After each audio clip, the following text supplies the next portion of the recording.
You are listening to the Grandest Tour by the Cycling Podcast. Brought to you by iwoca.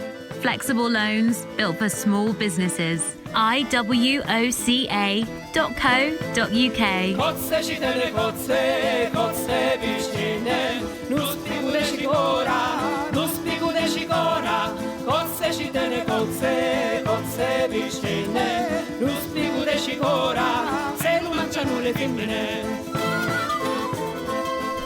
Hello, my name's Richard Moore. I'm joined by LB Squared again. Lionel Birnie. Hello, Lionel. Hello, Richard. And Lizzy Banks. Hello, Lionel and Richard. Hello, Lizzy. Hope you're well. Well, here we are on the eve of the final day of the Giro d'Italia. The Vuelta's going on as well. Let's not forget that. But I think the Vuelta's probably going to catch fire next week, isn't it, when the Giro's over? Because we've got a pretty tantalising prospect tomorrow of, for the first time ever, two riders going into a final time trial level on time. We'll talk about that. We'll talk about what happened today at Sestriere, about the time trial tomorrow in this episode. And we'll hear from a couple of our diarists as well. We'll also hear from Daniel Friebe in Spain. But can you give us the headlines from today, please, Lionel? I can indeed, Richard. Yes, it was stage 20 to Sestriere. Well, over Sestriere and down, and then over it again, and then up to the finish at Sestriere. And the two riders that have emerged who will go head-to-head in tomorrow's time trial, Tao Jai Tie and Jai Hindley, came to the line together. Ineos Grenadiers rider Tao Jai Tie got the stage win, just ahead of Jai Hindley, and as you say, Richard, they are level on time, but Hindley just nudges his way into the pink jersey on countback, taking into account the hundredths of a second from the two time trials that have been in this Giro so far. So Jai Hindley will wear the pink jersey and set off last in tomorrow's time trial in Milan. Hindley, of course, was not in the pink jersey at the start of the day. That was with his team leader Wilco Kelderman. Kelderman faltered the second time up the climb to Sestriere, and he's still third on GC, 1 minute 32, but way too far back to still be in the overall picture. So we have this incredible shootout tomorrow. Yes, today's climb up to the finish was a bit of a goalless draw because both Hindley and Geoghegan were probably thinking of what they might lose if they risk too much, rather than taking that risk and seeing whether they could put some time into the other. They perhaps suspected that they couldn't. Anyway, they will go to the time trial tomorrow and it will all be decided in Milan. I mean, you couldn't have written this at the start of the Giro. After the Tour de France culminated on the climb to La Planche des Belles Filles, and we had that sensational win for Tadej Pogacar, I thought, well, we'll not see something like that again this year. But two riders level pegging going into the time trial is, I can't remember it happening in a Grand Tour. I think because it's never happened in a Grand Tour. Even you can't remember it, Lionel. Meanwhile, over in the Vuelta, there was a stage win for Tim Wellens of Lotto Soudal. I mean, compared to the drama that's going on in the Giro at the moment, the Vuelta is playing somewhat second fiddle, isn't it? But as you say, Rich, there's an important stage tomorrow to Formigal. The GC will be keenly contested there, but at the moment, all eyes are on Italy. You are listening to the Grandest Tour by the Cycling Podcast. Brought to you by iwoca. Flexible loans built for small businesses. Join 50,000 customers taking on life's twists and turns and scaling new heights with iwoca. If you run a business, find out more at iwoca.co.uk. iwoca.co.uk. Hi, my name is Mike Mooney. I run Hub Velo in Hackney, London. Probably much like any other small companies, cash flow is always an issue, especially in the cycling world, because it's very seasonal. So obviously in the spring and summer is a great time. Everyone wants to get on their bikes, they're riding, they're racing, they just want to be out, they're on holiday. And then in the winter months, business just drops off. Like it gets the end of November and it's just like falling off a commercial cliff. Everything stops. It's very difficult to kind of maintain the business. We have the same staff, we have the same space, we have the same outgoings. So it's always very difficult to do that, to maintain the business with obviously a decreased amount of income. but we've managed to always work around it. Historically, the banks have not been as flexible as we would like them to have been, and then it all went pretty much kind of, I guess, digital and a bit faceless, and we didn't really have anyone that we could communicate with that understood us as people. And then I found out about iwoca. I found them online. I'd read a couple of reviews, decided to get in contact with them, and they had everything that I didn't have from the bank. And I had someone that I could talk to. They understood our business. They were young, they were keen, they really wanted to help. It felt like the perfect partnership. It's just been great. I mean, we've got our first chunk of cash. We don't have an enormous amount of money with iwoca. We don't really need an enormous amount of money. It's just to tide us over through that, as I say, that difficult period in the winter. I actually have a relationship with iwoca. Someone I can talk to, I know them, I've been to see them, they ride bikes. They're young, they're dynamic, they're all the things that we didn't have before that we wanted, and that relationship has continued, and that's been really helpful for us. Thanks very much indeed to iwoca, our headline sponsor. We heard there from Mike Mooney of Hub Velo, an iwoca customer, also a very good friend of Tao Geoghegan-Hart. When Mike featured in the podcast before, Tao got in touch to say that he is a very good friend of his, and Mike's business partner at the shop was his reception teacher at primary school. So we thought we'd hear from Mike Mooney again in tonight's episode. We say thanks very much indeed to iwoca for supporting us and supporting Mike Mooney and his business as well. If you have a small business and you'd like to find out what iwoca might be able to do for you, go to iwoca.co.uk. Well, I suspect we're going to be talking a bit more about Tao Geoghegan-Hart today, tomorrow, and in the future. He, unbelievably, and I say that because, you know, his team, Ineos Grenadiers, came into this Giro to support Geraint Thomas. He crashed out in stage 3. Geoghegan-Hart, I suppose, was a plan B on paper, but he lost quite a bit of time in those early stages. But somehow he's found himself, he has found himself in arguably in pole position to win the Giro. He's level on time with Jai Hindley. The two big mountain stages in Stelvio on Thursday and Sestriere today, Rohan Dennis has played an absolutely key role in just making the stage really hard, losing people, losing Wilco Kelderman in particular. And Kelderman cracked again today, lost more time and should hold on to the podium, but he's out the pink jersey. His teammate at Sunweb, Jai Hindley, is in the pink jersey. Lizzy, what did you make of the stage today? Did it pan out as you expected, or were there any surprises for you today? I think Rowan Dennis's ride was absolutely phenomenal once again, and I have to say one of my most favourite bits of the whole race was the penultimate time up the climb. It was Rowan Dennis, Tao and Jai, and they were just kind of picking off the remnants of the breakaway as they climbed up to the top of Sestriere. And every time that they were coming, you could see the riders from the breakaway looking behind them and just being, you could see the cogs turning and them kind of thinking, shit, can you believe it? The Maglia Rose has been dropped.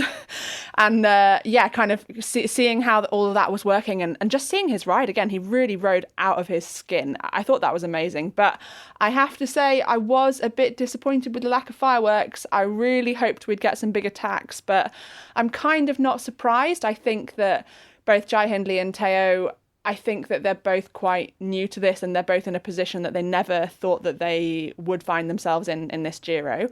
And perhaps because they haven't been here before, they don't really know, not that they don't know what to do, of course they know what to do, they're both exceptional bike riders, but there's so much to lose for both of them. They're on the cusp of, whatever happens, they're both on the cusp of the biggest result of their careers. And there's so much at stake that if you do the biggest attack and then you get the biggest counter and then you blow up and you lose that second place, is it really worth risking that? Maybe it's better to do a 95% attack and then still have the ability to go with the counter. So I was a little bit disappointed by the lack of fireworks. Again, it was really kind of watching riders go out the back of the race rather than watching them fire off the front. But it definitely didn't disappoint. And I think the fact that the organisers managed to recreate stage 20 from the original route, which was going to be even more spectacular, and create a route that allowed us to have such a spectacle today, I think that's a huge credit to the organisers too at such a late stage. Yeah, I think the one thing you would think, you would think, given the stage 14 time trial, which was 34 kilometres long, and in which Tao Geoghegan-Hart put more than a minute into Jai Hindley on that stage, you would think that it's a done deal. But if you look back at the Tirreno Adriatico at the start of the resumption after lockdown, the time trial stage at the end of the race was 10 kilometres long, San Benedetto del Tronto, pan flat. Tomorrow's stage is pan flat, 15 kilometres into Milan. In that Tirreno Adriatico stage, the gap between Geoghegan-Hart and Hindley was just 6 seconds in Geoghegan-Hart's favour. So whilst I was watching the stage, I was thinking, well, surely Hindley has to do something, whereas Tao Geoghegan-Hart could afford to just follow the wheel and just not take any risks. But when you look at that Tirreno Adriatico time trial, perhaps Hindley was also thinking, well, maybe I'm in with a shout here anyway. The one caveat to all of this is that in neither of those time trials were those riders racing to win. So we really have so little to go on. And so when watching today's stage and seeing how they rode side by side, and at the very finish, incredible. I mean, their shoulders were almost touching, weren't they? It did look a little bit like Tao was trying to intimidate Jai by getting in very, very close to him. Or maybe he was trying to recreate the famous Anquetil Poulador photograph. He's a keen student of cycling history. I'm sure that was on his mind as he run to the finish there. I mean, for sure, tomorrow's time trial is going to be an absolute nail biter, and you can't underestimate the extra power that being in the Maglia Rosa will give you. Of course, they're both going to be using the same equipment tomorrow in terms of the skin suit, so that's really nice that you're not going to see one being disadvantaged by, an organisational skin suit, because they're both going to be in Castelli skin suit, with Jai Hindley in the pink skin suit and with Tao in the white jersey, looking after it for Jai. And yes, they're really, really close. Jai is quite a punchy rider as well. And, the other thing that you have to think about in this scenario is they're going to be having to take risks. Quite often when you're the leader in a Grand Tour and you go into a time trial, you say, look, I'm not going to risk it in the corner because it's not worth gaining a quarter of a second, half a second, and actually end up losing 30 seconds because you hit the deck. Whereas neither of them can back off in any corner in any section tomorrow. Of course, they're not going to, take stupid risks, but you can't risk losing half a second here and half a second there when they both know it's so close, and they're clearly both riding so well. And as we've seen the whole way, they've been perfectly matched. So it's going to be an absolute thriller. And also, we're going to see what happens behind, because Almeida had a fantastic ride today. I was so excited to see him attack, and so thrilled to actually see some attacking taking place, and he's really the rider that's lit up the whole Giro for me. And I would say whatever happens, he's the rider of the Giro for me. And yeah, he wants to try and make it. He wants to try and step up into the higher places if he can. That's going to be a task, of course. And yeah, we'll see what happens in the time trial there. And is Wilco Kelderman going to crack even more in the time trial? Probably not. He'll probably have a decent day. But yeah, I think it's going to be really interesting to see what the outcome is. I was also impressed and slightly surprised to see Almeida ride like that, because I thought he might kind of fade away completely, as we sometimes see riders, they use everything to try and hold on to the jersey as long as possible, and then kind of collapse, and he hasn't done that at all. Very impressive, and augurs well, I think. I think there what you see is his mental strength. And what happened when the first two GC groups split was you could see that Wilco Kelderman really took a mental hit there. And he was on the front for the first bit after the GC groups split. And then he kind of just, eased off a little bit, and then the group swelled more and more and more. And by the time they'd got to the top of the penultimate ascent, you could really see how the momentum had totally gone from the second group on the road. They knew that they were no longer riding for the 1 and 2 on GC, and that they were all battling it out for third. So kind of what was the point in giving it everything on the descent, because they weren't going to get that 1 and 2 spot. It was already gone. It was already up the road. They'd cracked on that penultimate time, so there was no way they weren't going to crack on the last time up if the three of them in the front, Dennis, Tao and Jai, all went full gas, which of course they were going to do. So yeah, then they're all looking at each other on the flatter bits. Nobody wants to work, and you saw Wilco Kelderman's head drop, and it's all kind of negative mental feedback. Whereas for Almeida, he's like, look, fuck it, I've got nothing to lose. And it was just such a great thing to see his attitude and to see his spirit. And he was absolutely pushing it all the way to the finish to see if he could get a podium spot. And yeah, that does look out of reach, but for him to come fifth, I think, is an incredible achievement. We'll have to get the bleeping machine in operation tonight, won't we, Lionel?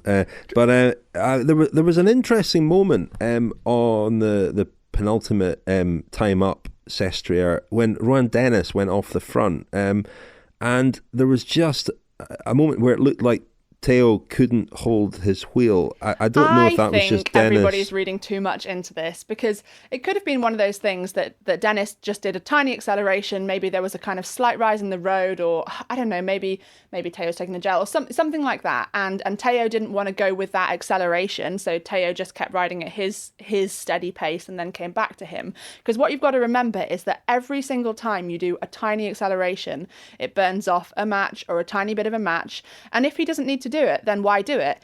If Dennis opens up a gap, then leave it for Jai Hindley to close it. Tao doesn't need to close it. Yeah, I mean, that's the thing. People were talking about this, certainly reacting on social media, and it did look dramatic, didn't it? But, Tao could have told Rohan to slow down at any point, whereas Jai Hindley can't tell Rohan Dennis to slow down, or, well, he can, but it'd be silly. He can, but yeah, not likely to be listened to. Although they are both Australians, of course, but not likely to carry much favour that. But no, I think the pair. I mean, Rohan Dennis, when he kept coming back as well on the final climb, obviously that indicated that Hindley and Geoghegan Hart weren't, really sort of pulling out all the stops. But nevertheless, I mean, the morale dent to Hindley just to see Dennis coming back and knowing that he's just outnumbered, it must have played on his mind, because Dennis was just incredibly strong. He just kept coming back each time. Yeah, he would just Jai would attack, and then Dennis would just kind of sail past, and he was so rock steady on the bike. He's got such a beautiful, steady, rock steady style. I don't think there's any other way of putting it, that it really doesn't look like he's giving any effort, even though he's on the limit. And that can really crack you. You're like, oh, he goes again. Oh, shit, he's still here. He goes again. Oh, yeah, he's still here. And there's nothing that he can do to get rid of him. It was like a horror. He kept coming It was like a horror movie, wasn't it? The monster can't kill the monster. Just on that, Lizzy, or Rasputin, Rasputin Dennis. That is the sort of thing that would crack you, because Hindley was making those efforts, and obviously he's expecting Geoghegan Hart to follow and be there, but perhaps not expecting Rohan Dennis to still, not be dropped to the extent that that he could then come back and go straight back to the front again. It must have cast some doubt in Hindley's mind at that point. Yeah, for sure. I mean, obviously he'd seen how strong he was already on the Stelvio stage. I think the main thing is that if Dennis is still there right to the finish, then he knows that. But basically, before they got to the main point of the climb, with I think it was about 8-9k to go, before that, Tao was on Rohan Dennis's wheel. At that point, Tao thought, right, no, this is not the right place to be in. I know that Jai is going to attack at some point on this final climb. So he moved to one side. He let Jai Hindley take Rohan Dennis's wheel, so that Tao was third position. And from third position, you are in the best possible position to see what's going to happen, to anticipate attack. You're never going to be on the back foot. You can tell by the way a rider's moving, just, sometimes they make tiny movements on the bike and you think, right, they're going to go any second. If you are on the wheel instantaneously, then you lose nothing. If you hesitate and you have a split second, which you might be if you're second wheel, then they come past you with speed, and then it is so much harder to get on the wheel. So really at about 9k to go, Tao made the best move he possibly could have done. And then, obviously having Rohan Dennis there the whole time, Jai would have known that if Rohan Dennis was there for the lead out, then there was kind of no way that he could have won the sprint, because Tao would have been coming from the best position. Obviously, eventually, Jai had attacked so hard that Rohan finally wasn't able to follow, and it was just the two of them. But again, Tao did the best thing coming from behind and timed the sprint to perfection. But I have to say, Jai was actually coming with speed, and had the sprint been a little bit longer, I think he might have come round him, but it wasn't any longer. Tao won, and it was it was just a brilliant showdown. And just to roll back a little bit, because there was that time bonus sprint as well, wasn't there? And at that point, I mean, Jai Hindley took that. The other day on the Stelvio stage, we saw Geoghegan Hart take it, and then Rowan Dennis in second place, and Hindley did appear to not really have his wits about him at that point. But again, we're talking with a bit of hindsight here, aren't we? At that point, Wilco Kelderman was still the best card that Sunweb had to play, so perhaps he didn't think it was that important. Well, absolutely, and I would say that all that happened today was that perhaps Tao wasn't concentrating. It's so easy to sit from the sofa and say, oh, why didn't Tao win that sprint? But you've got to remember, these guys are going full gas. They've been going full gas for the last 20 days and they're absolutely exhausted.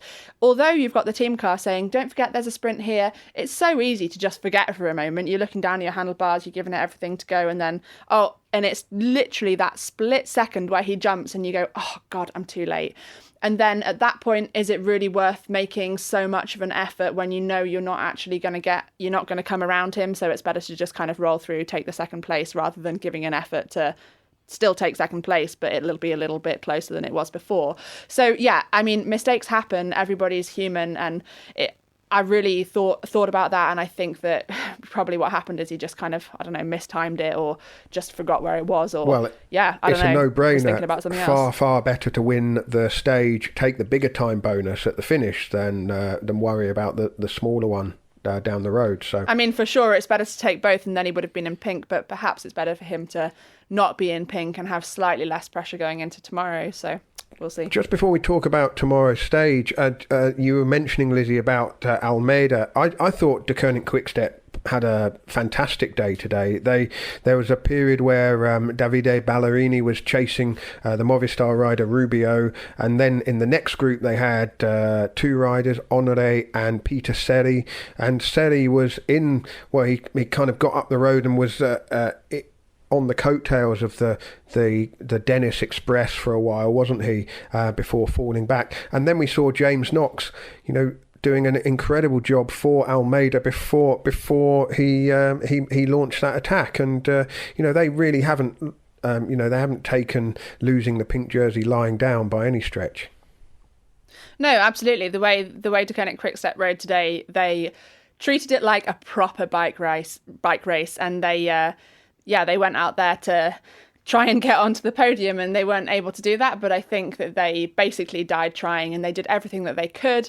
They put as many men in the break as they could. They literally did everything that they could to try and help Almeida get as high up in the classification as he could. And I think that, it was really respectful to the race, and that's the way I want to see bike races raced. I love to race in an attacking style, and I love to watch attacking bike races, and I think that it's the most exciting type of bike racing to watch. And I hope we're going to see some more of that in the Vuelta later on in the next couple of weeks. Oh, it's coming. Well, it seems like a good moment to hear from our Samuel Pepys, our Alan Bennett, James Knox, who, as you say, had a great ride today. He's actually 14th overall on GC. Should be there or thereabouts after the time trial tomorrow. Let's hear what James had to say about the penultimate stage. Stage 20 done. Happy to get that one out of the way. I'm on the bus heading towards Milan now. Just generally enjoying what feels like I haven't finished the Giro, even though we've got 15 kilometers to go tomorrow. And very happy with today's work. Already getting stuck into a beer. Feel like I deserve it, to be honest. Plan was to try and get in the breakaway. Didn't manage that. But we did have 3 riders in there. And then when the race opened up with Ineos exploding it to pieces, did my best to get back to Joao. Stayed with him, gave it my all in that bottom of the last climb, and obviously was very happy with the legs. Felt like it was going well, and we timed it well with catching guys from the break who didn't have a shot at the stage win at the end. But all in all, lovely day out for myself to finish off the Giro, and I think we can come away feeling pretty satisfied with what we've done in the last 3 weeks. Obviously, Joao and Fausto have got to finish it off tomorrow. Still in the top 10. Joao's not too far off Bilbao for 4th, but we couldn't. I think we gave it everything there to try and put Kelderman and Bilbao under pressure to jump up a bit more, and Joao gave a big attack, but yeah, I think that was about as much as we could do. And yeah, what else to say? Just nice feeling getting towards the end of a Grand Tour. Enjoy tomorrow. Well, I enjoy tonight first, enjoy tomorrow, and yeah, season's almost done.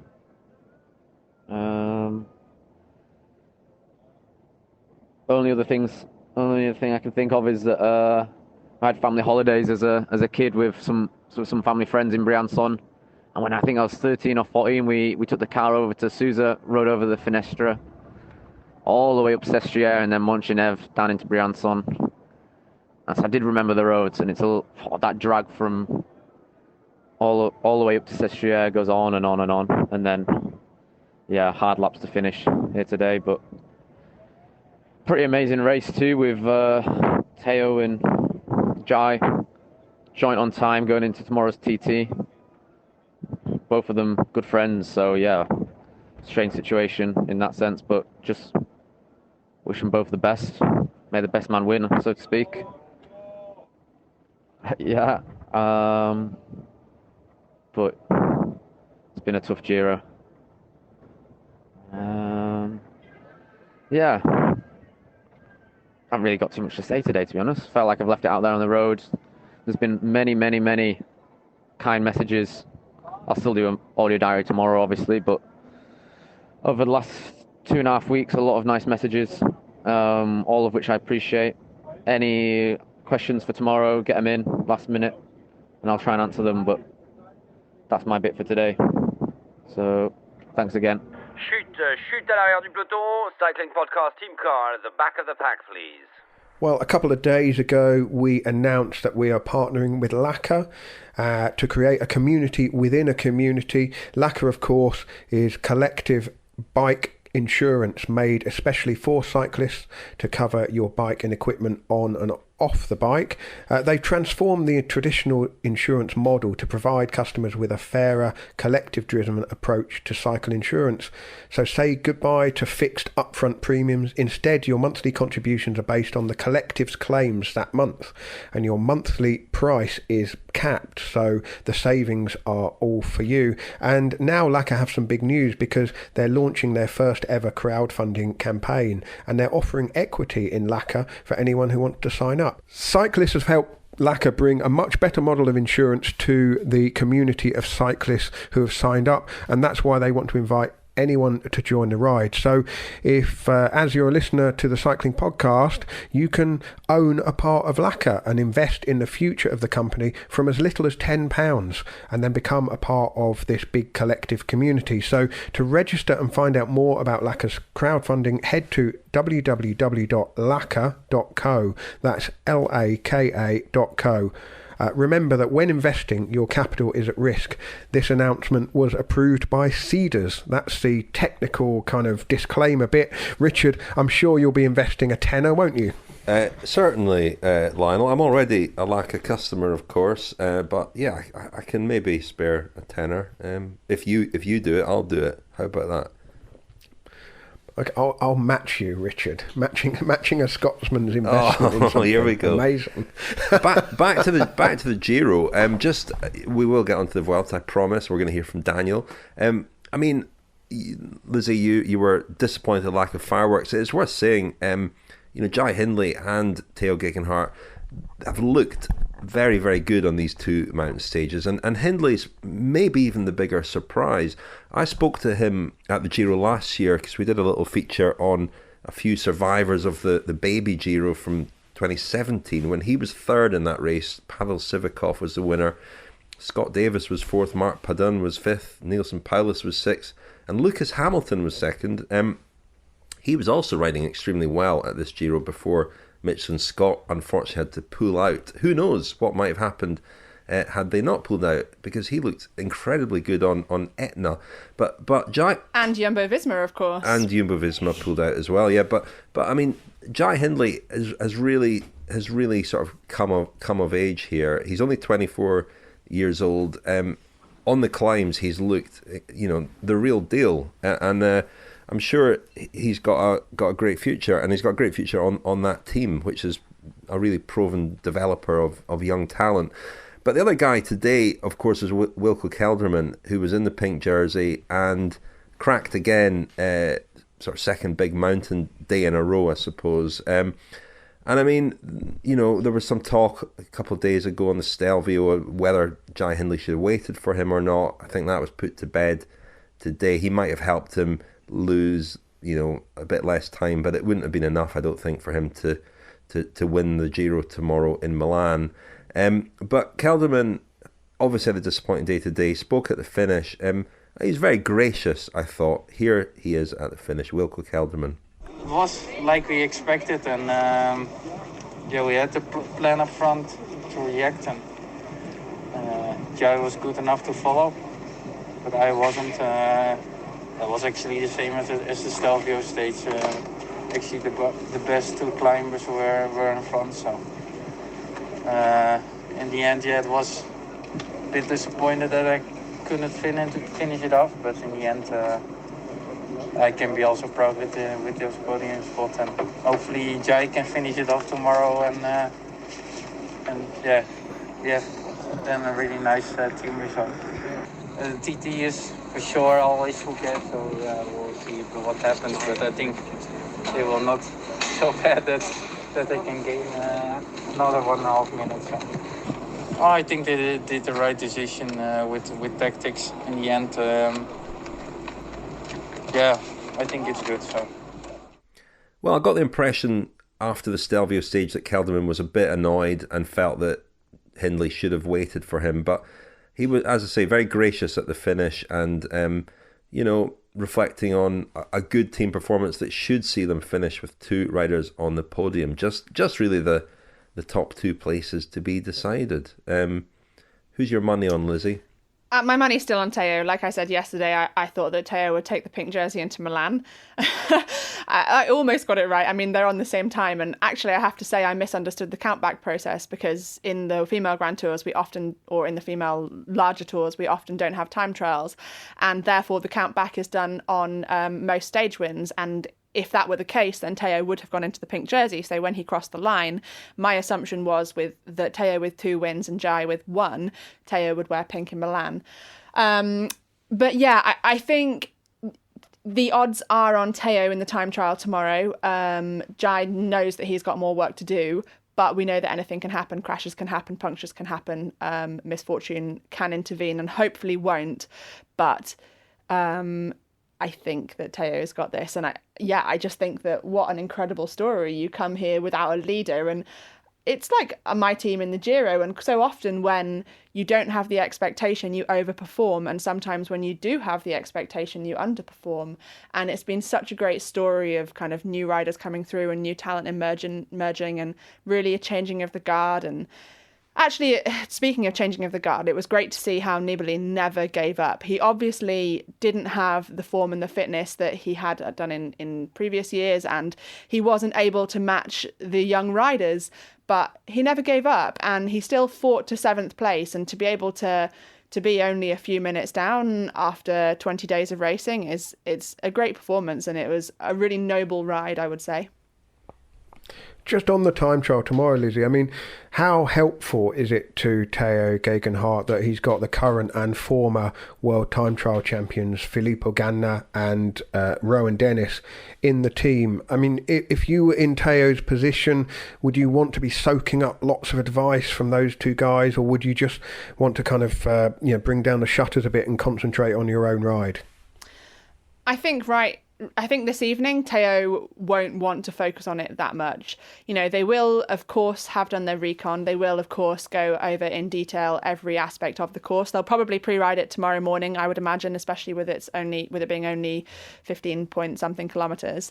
So they will go over it in detail. He may even have a chance to be in the car behind one of the earlier riders, and that can be a really, really valuable thing, because you can drive a course or you can ride it, but when you're not going at race speed, you don't really see the way you should take a corner quite the same way as when you are going at race speed. And so when you watch another rider and you're in the car behind, you can really understand exactly what you've got to do. You see where that rider either gained second or lost seconds, and then you've got it really straight in your head, exactly what you've got to do. So I think the thing you've got to understand about Ineos is that they're going to have done everything that they can prior to this to have optimized everything they can in terms of his position, his nutrition, everything leading up to it. They leave no stone unturned. So everything will be covered. I think he's going to be in the best position he can be. He just needs to keep his head screwed on, not let the pressure get to him. And if he wants the advice from his teammates, then he knows it is there. But to be honest, I'm sure he will have already had a lot of advice from them and gleaned loads of useful information already. I did see an interview that Dennis gave with Orla Shinoui, where he on Eurosport, where he said that the two of them, be giving Tao some tips. Whether he'll have done his own work on time trialing and on his time trial bike, he'll have his own routine around that. So maybe doesn't want to fiddle with that too much.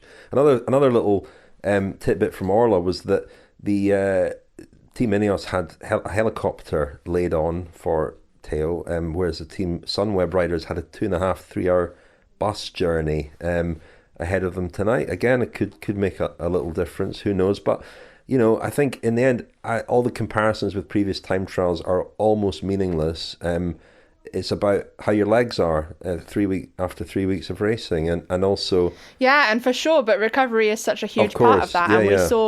We heard from James Knox how he said he was spending more hours on the bike than he was sleeping. And I was thinking at the Lago di Cancano stage, we actually rode there last year in the Giro Rosa, and there's only one way up and down. So the riders probably have to wait to get down until all the riders the Gruppetto riders have come up. And so if you can take a helicopter out, then you gain a lot from that. And obviously after that stage, Tao didn't have to go and do the podium protocols. So of course, then he gained recovery time there.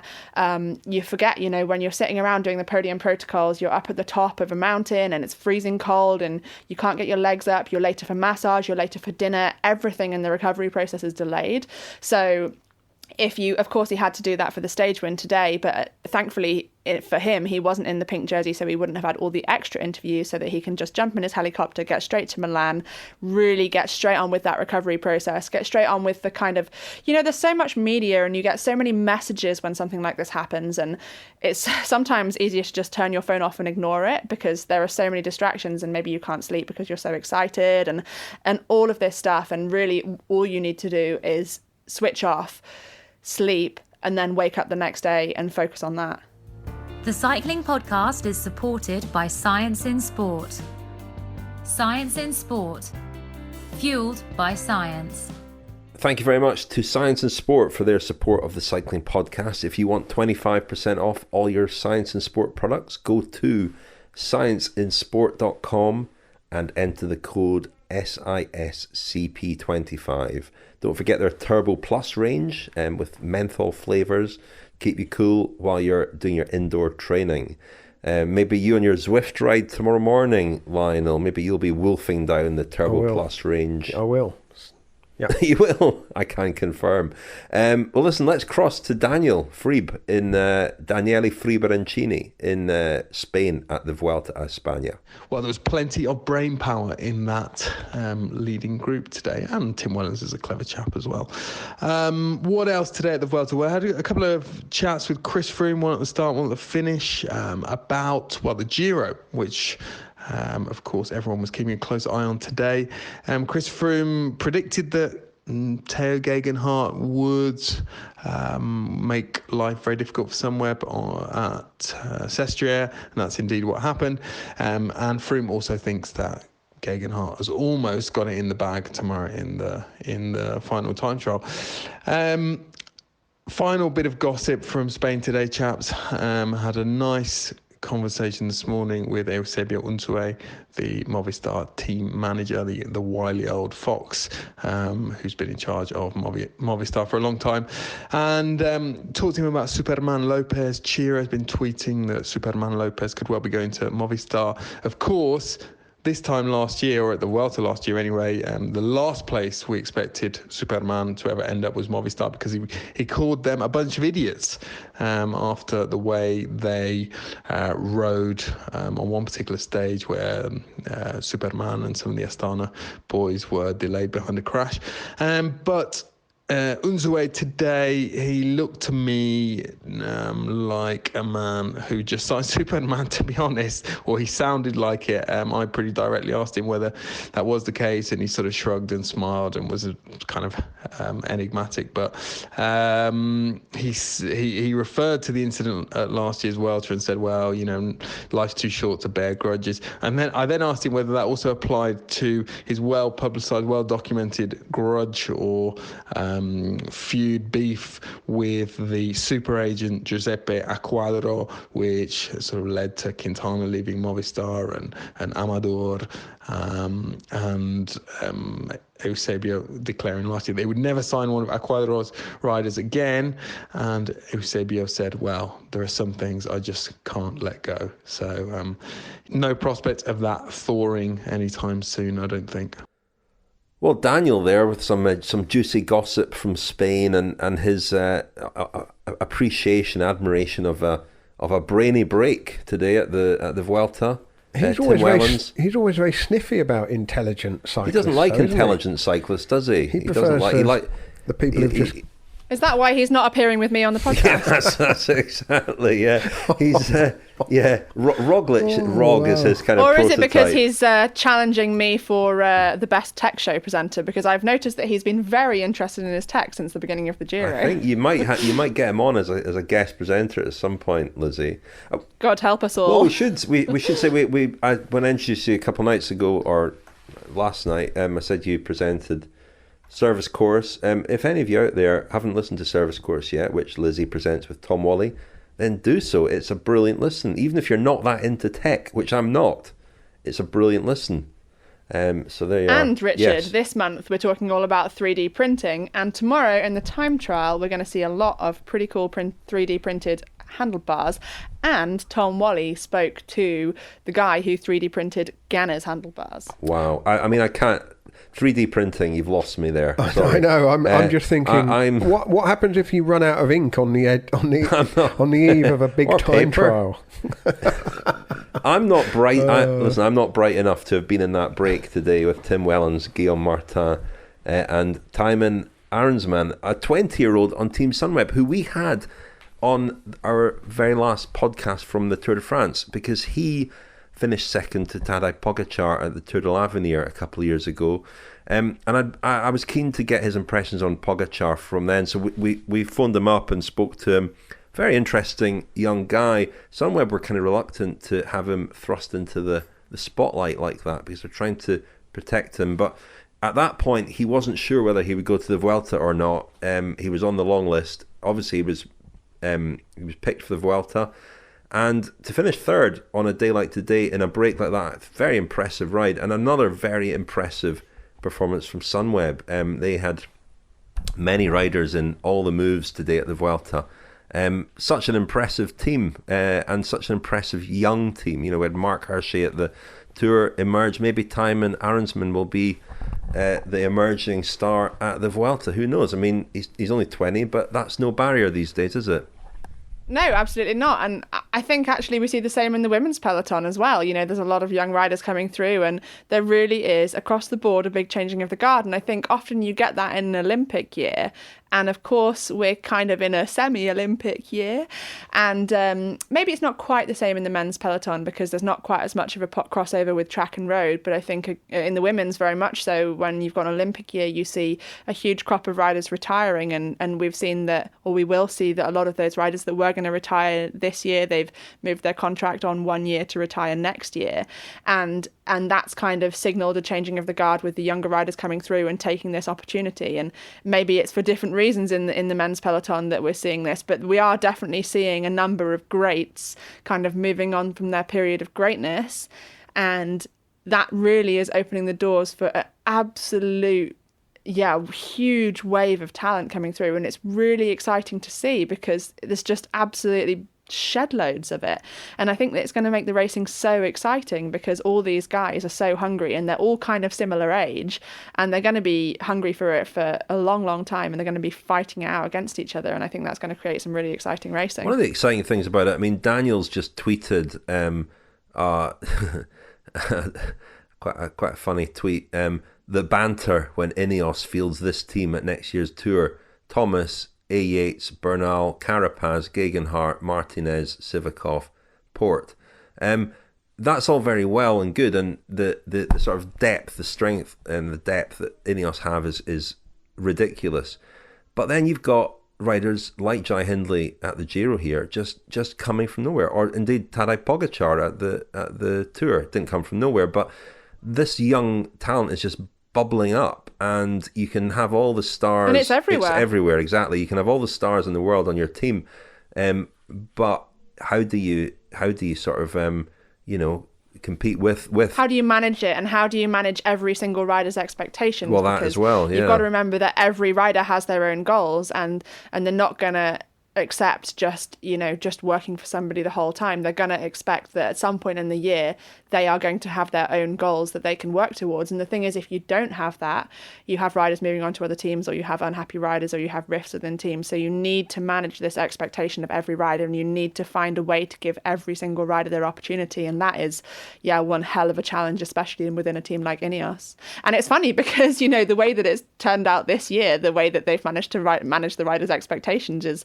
actually through really bad luck, because Geraint Thomas crashed out, and then suddenly Tao gets this amazing opportunity, and that is going to give him such a huge boost. But then they've got another possibly Grand Tour winner that they're going to have to deal with next year. Just gone on to the Vuelta. I mean, you mentioned when we were chatting earlier, Lizzy, before we started recording, the Ineos were a little bit absent in the finale today. Didn't seem to be protecting Carapaz in the same way that, say, Jumbo-Visma were protecting Roglic. There was a little crash at the finish. Well, I say a little crash. I mean, I'm sure it didn't feel little if you were in it. Dan Martin was at the bottom of that. Roglic caused it, we think, not deliberately. But Lizzy, you've studied the footage. Yeah, I did indeed. So I think it was actually a bit of a weird stage, because I flicked over once the Giro had finished, and I didn't really understand why Sepp Kuss was allowed to go in the breakaway. And I mean, there was the first breakaway of the day, and Sepp Kuss was in the second breakaway that was behind the first break. But still, I can't understand why they'd ever let him go away. They should have always had an Ineos rider there if he was going to be in the break. So I didn't really understand that. Then actually, once he'd come back, Ineos were doing a lot of the work on the front. And I just thought, why are you doing this? This is not your responsibility. And then again, right in the final, so maybe about 500-600 metres to go, you came in and there was a sharp right-hand turn, and then it went up the climb to the finish, probably less than that to go actually. And there's 5 Jumbo-Visma riders on the front doing the perfect lead out for Roglic. And Ineos were nowhere to be seen. Of course, it was difficult to spot Carapaz because he was in the mountains jersey, but he had no riders with him. Then they took this right-hand turn. There was a small crash, which later, when you looked at the helicopter shot, was actually due to the fact that Roglic clipped the front wheel of a Movistar rider. And I think it was just a racing incident. I'm not laying blame here at all. It was just the way that Roglic took the corner, went maybe a little bit wider than he thought he was going to. Perhaps the corner was a little bit sharper. He clipped the wheel. Dan Martin went down, bang. And actually I thought, oh God, Dan Martin's going to lose a lot of time here, because I didn't think the race was going to have the 3 kilometre rule applied, because it did have an uphill finish. Lionel and I had a bit of a discussion about this before we started recording, because the 3 kilometre rule applies in the last 3 kilometres of a race, so that if there is an incident which a rider is involved in, then they get the same time as the group that they were with when the incident happened. But this rule only applies in sprint finishes, and the organisation will deem before the beginning of the race which stages this applies to and which it doesn't. Because this finish had an uphill kind of kicker to the finish, I didn't actually think that the 3 kilometre rule would apply, but it turns out it did. And at the finish, I think originally Roglic was on 2:13, one rider I think behind was on 2:14, and then the main bunch was on 2:17. In the end, the whole bunch was neutralised to 2:13. I'm not quite sure that was the right decision, because the way that it played out, Roglic did get a gap, and then there was a gap to the second rider, and then there was a gap to the bunch. So my feeling really is that the commissaires should have put Roglic on 13, the second rider on 14, and then everybody who was neutralised, for instance, Dan Martin, who came down in the crash, they should have been on 17. I think it's a really difficult thing to do. The other part of the rule is that actually you're only supposed to get the neutralised time if you are affected and in the crash. If you're behind it and you're slowed down due to the fact that the crash has happened, you shouldn't actually be neutralised. And looking at the stage results, I think it was down to 50-something place that they neutralised it, and Tom Dumoulin was the final rider on the same time. No way should he have been on the same time, because he was one of the riders who did the lead out and pinged off and would have been, 30 seconds more or back. So it's a difficult one for the jury, but it's a very tough one, that, because, Dan Martin, the whole point of the rule is to ensure fairness, and Martin could have argued, well, he was with Roglic when he crashed. Absolutely, but the rule also says the same time as the bunch, and the bunch were on 2:17. Roglic was ahead of the bunch. I completely agree with you. It's really, really bad luck for Martin, because he could have won the bunch sprint, but he didn't. So yeah, I don't know. I think it's a tough one, but those are the rules. He's bigger, and like bigger I say, fish I'm to fry than fourth on this stage. Yeah, but hang on. No, because Roglic opened a gap there, and he, if this Vuelta gets down to a position where they're tied on time going into a deciding stage, Roglic will go, well, where's my 3 seconds? That would never happen, Lionel. No, it would never happen. Well, yeah, maybe. Yeah. Well, listen, we should wrap things up there, shouldn't we? Because we've got a big day ahead of us tomorrow. Just very lastly, Rich, I was just looking at Jai Hindley versus Tao Geoghegan. We can't call a head-to-head in the time. Yeah, how have they got on in previously when they've gone head-to-head on the final day of a 3-week Grand Tour? Well, with one of them in the leader's jersey. Of course, what are the precedents? That's never happened, of course. Just looking at their past results, the biggest victories for them prior to this Giro, Jai Hindley has won the Herald Sun Tour in Australia and the Tour de Fuzhou in China, and Tao Geoghegan has won a couple of stages of the Tour of the Alps, and for some reason, I don't know why, and I'm sure there's many other riders who've done it, but I just thought of Felice Gimondi, who of course won the 1965 Tour de France, out of the blue. He'd won the Tour de l'Avenir previously, but really hadn't won a proper pro race prior to winning the Tour de France, and that's so they're in that. One of them could be the new Gimondi. Could be. Jai Hindley sounds almost like Gimondi. Felice Jai Hindley. With an Australian accent. Maybe, slightly. But no, I mean, listen, when this race started 3 weeks ago, nobody could have predicted that the podium would be Tao Geoghegan, Jai Hindley and Wilco Kelderman. Nobody. No. Thanks for that. Not even us. It doesn't need any further statement, that. You're absolutely right, On Richard. that note, let's wrap it up, and we'll be back tomorrow with you again, Lizzy. Thanks very much, Lionel. Thank you, Richard. Thank you, Lizzy. Thank you, Lizzy. Thank you both.